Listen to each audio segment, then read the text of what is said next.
All right, Steelers Nation. Last week we introduced a little bit of a new segment, right? Where we said we were going to go back and recap the PFF Pro Football Focus, their grades on our guys, because clearly we know that they matter to the NFL. They matter when it comes to awards. They matter when it comes to all pros and Pro Bowls, regardless of if we like them or not. So we're going to keep doing it. All right, we're going to keep doing it. So y'all know the drill. Hit that like button one time for the culture and subscribe if you are new to the channel.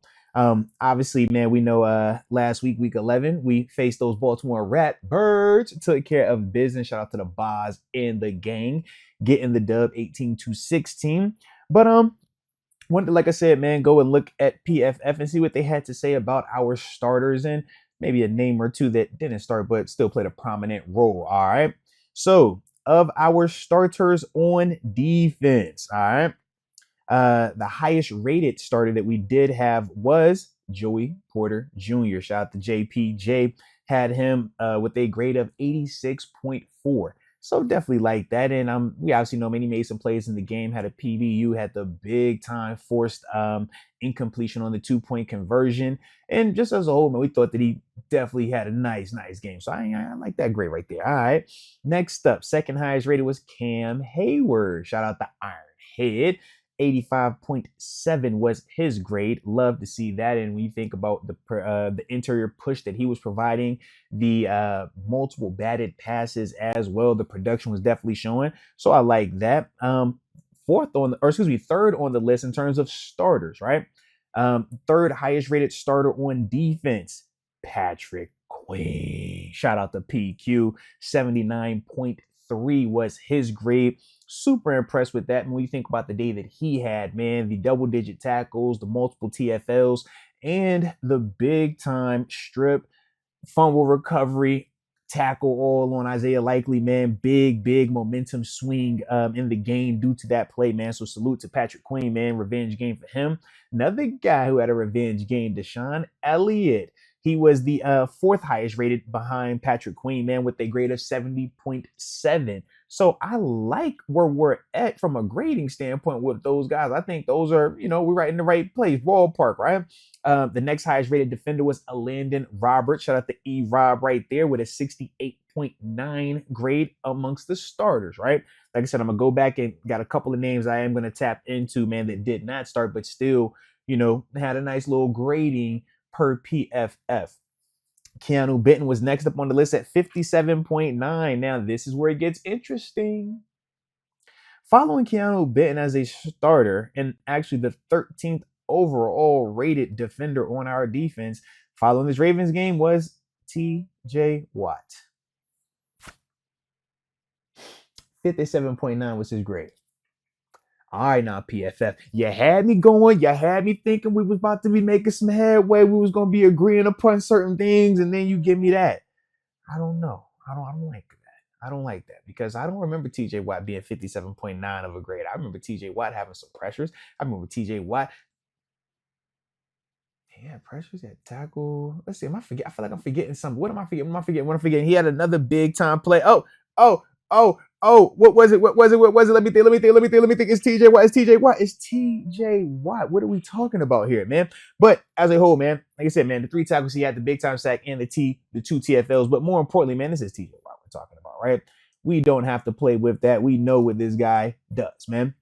But more importantly, like I said, man, 3 tackles. It should have been 2 sacks. That's why I was like, I feel like he had another one, but I forgot. They called it back. So he did have his final sack, though, man, on the scramble for Lamar Jackson. I was like, I feel like it was another one in there, but that's definitely what it was, man. But to me, man, I think that grade should definitely be a lot higher based on the production, based on the impact we were feeling in the game. But we'll continue. I digress. Dante Jackson was rated next up on the list at 56.5 from the game. And then the final 3, which are kind of crazy here. But Beanie Bishop had a 47.6 grade. Minka Fitzpatrick, they graded him out at 42.3. And then last on the list of starters was, and this is another one head scratcher to me, Nick Herbig. He was our lowest rated starter per PFF on defense. They gave him a 36.7 grade. Now, Same way I went back and I looked at TJ's stats to make sure I was all the way accurate, not forgetting anything.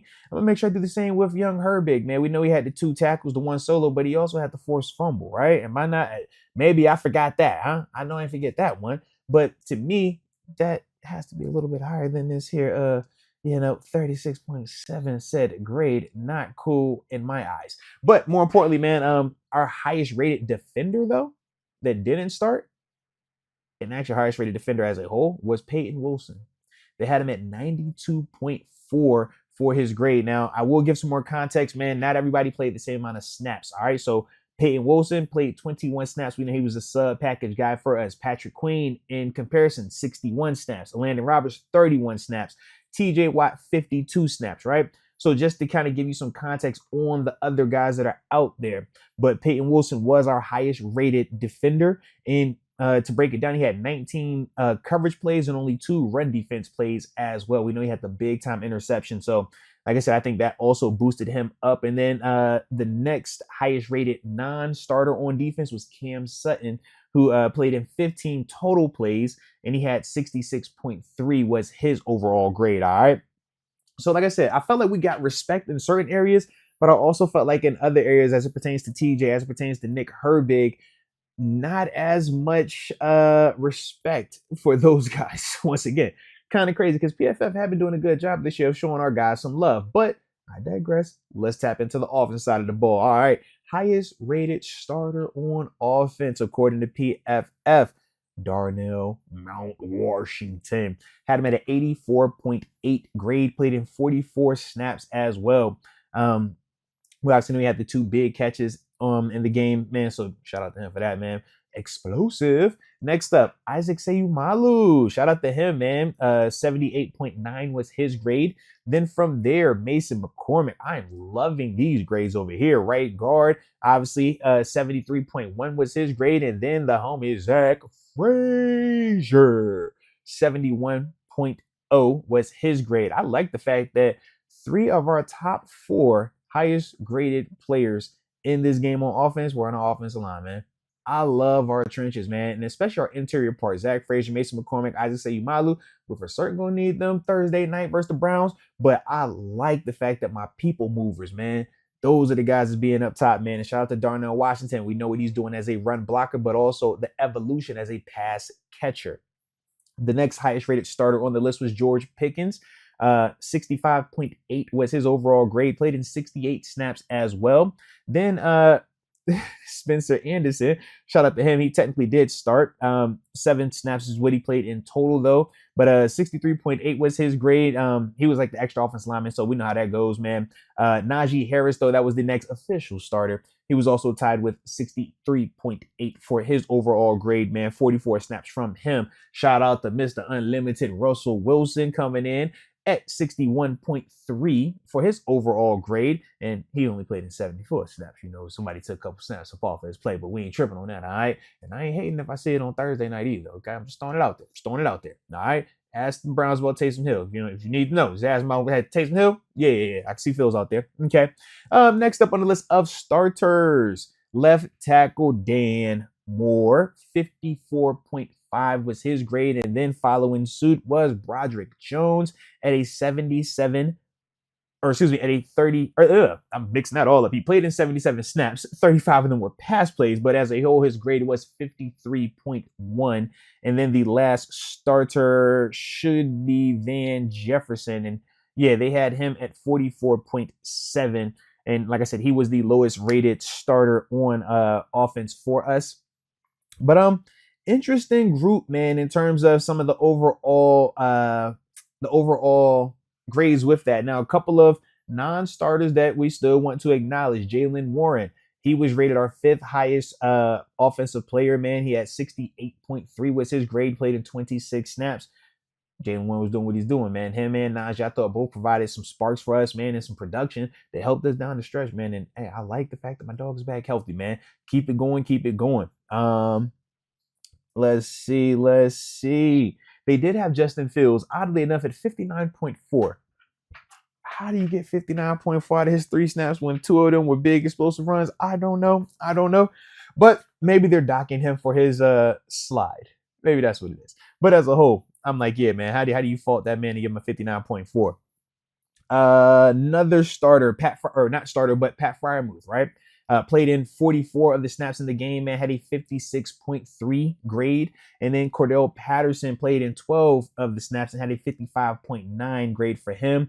Some of the wide receivers, obviously talked about Van Jefferson, but Calvin Austin played in 26 snaps, had a grade of 51.9. And then Mike Williams was right behind him, man, played in 25 snaps, but he had a better grade at 52.7 according to PFF.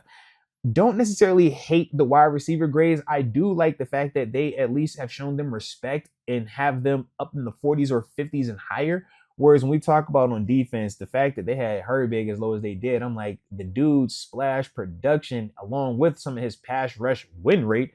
Yeah, I know what y'all be calling the pass rush win rate. I've seen the pass rush win rate. I've seen it. So I know Herbig was winning. Okay. But with that, though, it's like, yo, if you're going to dock him and have him that low, yikes. So they got to bump that up, man. Bump the TJ Watt version up as well. But as a whole, let me know your thoughts, man. How we feeling about this week's version of PFF grades, man? Like I said, we're going to spend a little time with them. All right. We're going to acknowledge them because the NFL is making us acknowledge it. So that's what we're going to do. All right.